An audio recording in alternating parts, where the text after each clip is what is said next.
What's up, YouTube? Week 3, Sunday. Um, you know what? This video is just about what's going on in the NFC East. I'm going to deal with the Dallas Cowboys last. The New York Giants, got a lot of stuff to clean up. They were getting trounced in the beginning of the game by the Cardinals. Um, I haven't really watched the game. I've just been watching highlights on Red Zone, and they may be able to pull that out or at least tie it up. I think it's like 21-28 last I checked. The Cardinals, you are talking about Jonathan Gannon, so it's very possible you can come back and win that, man.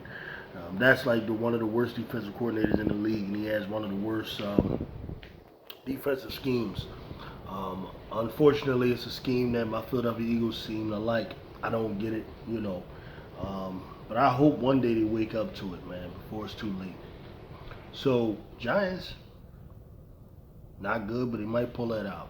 Same thing with the Commanders against Denver. Last I checked, I believe that score was tied up. We'll see what happens with that. But the team that everybody's talking about, everybody's raving about, Dallas Cowboys. All right, listen, I'm going to be real. I don't hate. I'm not a hater. I'm not saying I like the Dallas Cowboys. I do hate that particular team and that particular franchise.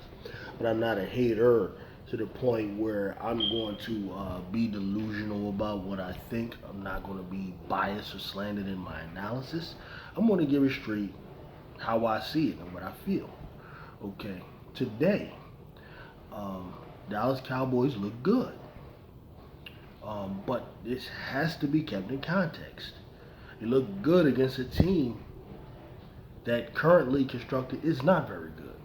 Now, New York Jets do have a lot of talent on both sides of the ball. They have two good running backs. Their offensive line, I thought might have been okay, but I question. I don't know. I don't think they're a good matchup for Dallas.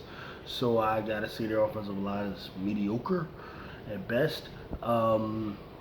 They have some good receivers, some good targets out there.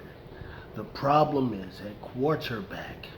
When you have a quarterback that's young, that is not very confident, who is not a good decision maker, who does not have good vision, you can look the way you looked out there, and you have a defense like Dallas, which is a very talented defense.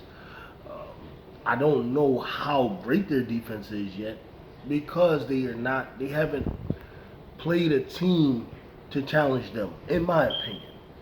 The New York Giants, while they did make the playoffs last year, the New York Giants is an offense and a team that really you can make quit. And I say this because the Philadelphia Eagles played them 3 times last year.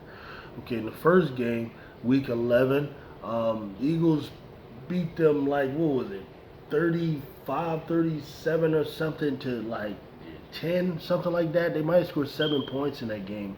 I don't have the score in front of me, but it was an absolute blowout. The Giants will quit by the second or third quarter if you just put up enough points on them. All right, then the second game we played against them, the Eagles went out there with a vanilla offense. We were just trying to keep Jalen Hurts safe, and the Giants played their third stringers. That game doesn't matter. Then when the real game happened in the playoffs, in the divisional round, they were blown out. The Eagles scored 24 unanswered points to start the game. Okay, so I'm not going to sit here and be impressed with the Giants, who went down 14-0 against the Cardinals today. I'm not going to be impressed with that. Seriously. And that's not to say, like I said, Dallas is not a talented defense. They've been a talented defense for the last few seasons. That's not anything that's not breaking news there. And of course, adding Stephon Gilmore makes them all the more better, even though he got mangled today. And I don't want to hear that it was a zone thing and it was on the safety. No, he got mangled, okay, because he could have at least made the tackle. It shows that he doesn't have the speed to stick with Garrett Wilson, whatever. Gilmore is still a good corner. I don't believe he's the level of defensive player the year he once was. Obviously, he's a little older now, but he's respectable. You gotta respect him. Micah Parsons was a monster today. He was a monster. From the right side, he was a monster. From the left side, he was a monster. Forced fumbles, sacks. They're using him on stunts, and Dan Quinn is a genius in the way he's using him. I wish our defensive coordinator would do similar things with Nolan Smith and Hassan Reddick. You know, unless he's holding some of that stuff for later, he's not showing any of that type of creativity yet. We won't even put Nolan Smith on the floor, which is ridiculous to me. I could just imagine if you had Nolan Smith on the 5-man front and you run him around Jalen Carter through the middle, up the gut into the quarterback. I could imagine the type of havoc he could wreak as he runs a 4-3 similar to Micah. I don't understand it, but Micah Parsons was a beast today. He might be able to get that Defensive Player of the Year if he keeps that up. The way they're using him, Dan Quinn is doing some of the best stuff that you can do with a talent like his. But like I said, overall, I'm not convinced that they're great against the run yet. The Jets, the way they were running, like for example, on that fumble by Dalvin Cook, why are you pitching the ball out to running backs against the Dallas defense? The strength of their defense is speed. It isn't size, right? So you should be going up the middle, up the gut, challenging that area. You should prove that Mozzie Smith has made a difference, and some of them other guys that they picked up made a difference. I don't understand hitching it out to the, wide. That's dumb. That's not how you play against the Dallas Cowboys. Defense, you go right at them. So I don't know yet if they're that team. The Giants, like I said, the Giants last week, they didn't pound Saquon Barkley at them. That would have been a good test for them. But I'm not seeing these teams play smart. I don't see anything that tells me that they would stop the Eagles' running attack. Because that's my concern, is how they'll look against us. I don't care how you look against the Giants, a team that I don't respect. I don't care about how you look against a. I care in terms of it tells me it's a good unit, but a Aaron Rodgers-less Jets team does not tell me you're going to do that to the Eagles, right? There's no equating an Aaron Rodgers-less Jets team to the Eagles. There's no equating a Giants team to the Eagles, right? So of course I'm not going to say, oh well, look how they look there against them. The Eagles are in trouble. No, the Eagles are a completely different animal. I don't care about what you saw the last 2 weeks. Trust me. When they play Dallas, it's not going to be the same as what you see against the Patriots or what you see against who the hell did we just play? I damn near forgot these, the Vikings. No, it's going to be a completely different thing. So this idea that oh my God, if they play the Eagles right now, they shut them. No, it's going to be a completely different type of preparation. Everything. All right. But that's the case. With the Giants, with the Cowboys defense, the Cowboys have, like I said, good strong secondary, but they haven't been sufficiently tested yet. The Giants don't have a passing game I respect, and the Jets, how can you really respect their passing game without Aaron Rodgers? There's no tight end threat. There's no, it's nothing there that I'm afraid of, and then. You have an offensive line. You're not going to bully the Eagles' offensive line like you're going to bully those lines. It's just not going to happen. All right, so there's that. Offensively, what the Dallas is doing is smart. It's smart. They're clearly trying to help Dak to keep the ball out of harm's way. Not saying that Dak historically was an interception machine, but last year something was off.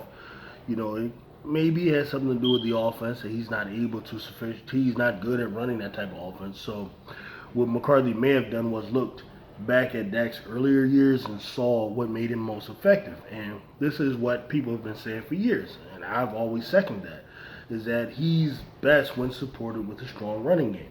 That's when he's at his best, like most quarterbacks, to be honest. But Dak for sure, And the Dallas Cowboys, though their running game is nowhere near what it used to be. When you talk about the Zeke years, prime Zeke, or even when you go back to Romo and Murray and them, they don't have that type of running game. more with Pollard is now this speed finesse kind of a running game, and then they like to throw in this little Deuce Vaughn guy. I guess they're going to work in slowly. Um, it's not a scary running attack. You know, Pollard can break one here and there, but he's not a guy that you fear. He's not the type of guy that the Eagles would fear.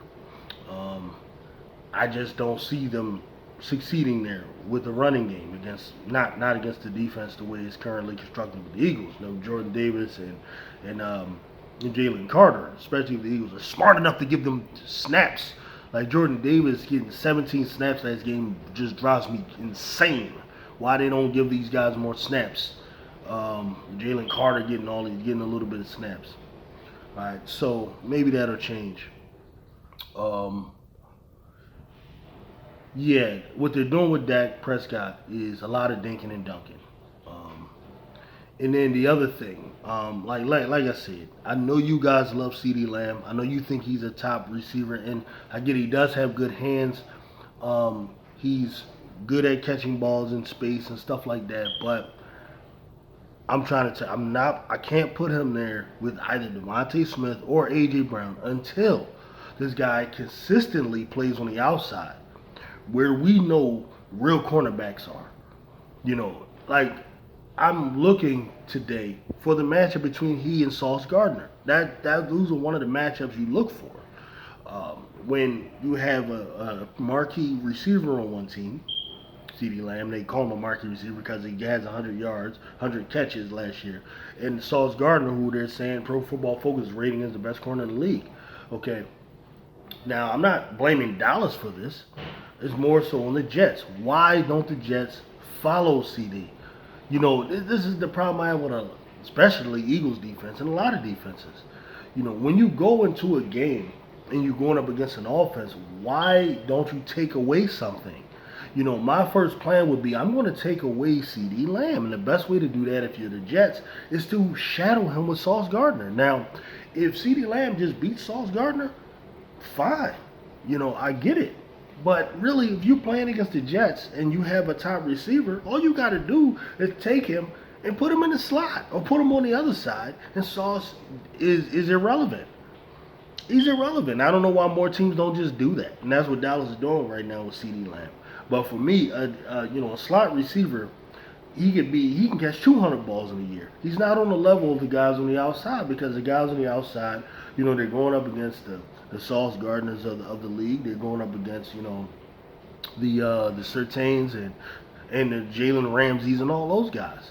Dallas is taking and just hiding this guy in the slot, got him running little gadget plays and all of that stuff, man. Like, oh look, it works for them. That's good, and it's good that teams are too stupid to adjust to it. I'm not going to blame Dallas for it, but at the same time, I'm not going to put this guy up there with those receivers who are out there on the outside. You can call it what you want, call it hate, whatever. I don't care. That's just the way I see it. Slot receivers are going up against slot cornerbacks who are usually third on the depth chart or even less than that. All right, so please, and oftentimes he's going up against linebackers, depending on what type of package the defense is in, and stuff like that. So I don't respect him as a top tier wide receiver until I see him consistently going up against the Darius Slays, the Bradburys, excuse me, and the starting cornerbacks. Period, point blank, man. But Dallas is running a smart offense right now. They're not leaning on, they're putting up 40 points. They're leaning on the defense. They're running the ball. They give Dak Prescott easy plays to make, And even with that, I didn't see anything that scares me from their offense, And I'm sure they feel the same way about the Eagles. I admit, Eagles have a lot to clean up, but it's going to be a while before we play each other. So that's what you got to keep in mind. If you think the Eagles will be playing the same way in week 8, 9, 10, the way they're playing in week 2, then you're delusional, And I'll say that same thing about Dallas, Whatever. You might think you're playing like the best team in the league right now. I don't think so. I think the defense is impressive, but I also got to look at who you're playing. It's not like you're going up against a tough offense. Like I would argue that the Eagles have been way more challenged by offenses than the Cowboys so far. You can say what you want about Mac Jones, but Mac Jones is coached by Bill Belichick in the Patriots offense. The Patriots who have won 6 Super Bowls in the last 20 years. And I understand the Tom Brady thing, but when you're talking about an organization preparing a quarterback to go up against a defense, you know, if you want to compare what Belichick to what Robert Saleh, yeah, I think I would go with Bill Belichick in preparing against to go up against the defense. You know, I could tell by the way he played. He attacked all the right parts of our defense and so on. I don't know that the Cowboys went up against anyone who was able to exploit them. You know, you're not going up against a lot of IQ out there when you're talking about the Giants. Dable, you know, people say he's a good coach, but I can't tell. You know, the way the Eagles blow him out to me, I'm not impressed. And then Robert Saleh, he still has to impress. You know, he still has to prove himself. And whoever the offensive coordinator of the Jets, the guy from Green Bay, you know, and then can Zach Wilson carry it out? You know, it is what it is. But hey, man, overall, good job, Dallas. You 2-0, just like we're 2-0. We're caught up now. So let the people debate, man. Let the people debate about who they think is better based off of the way they looked and all of that nonsense based off of the numbers. You know, Dak was very efficient. Hurts was also very efficient because the Eagles were dinking and dunking a lot too, though we had the bomb to Devontae, a couple of those bombs. We're looking for that stuff. But a lot of dinking and dunking is based off of the defense dropping back. We're playing against teams that are dropping back 8 players and stuff like that. They're that afraid, you know. So it is what it is, man. We'll see you cats later. Good job today.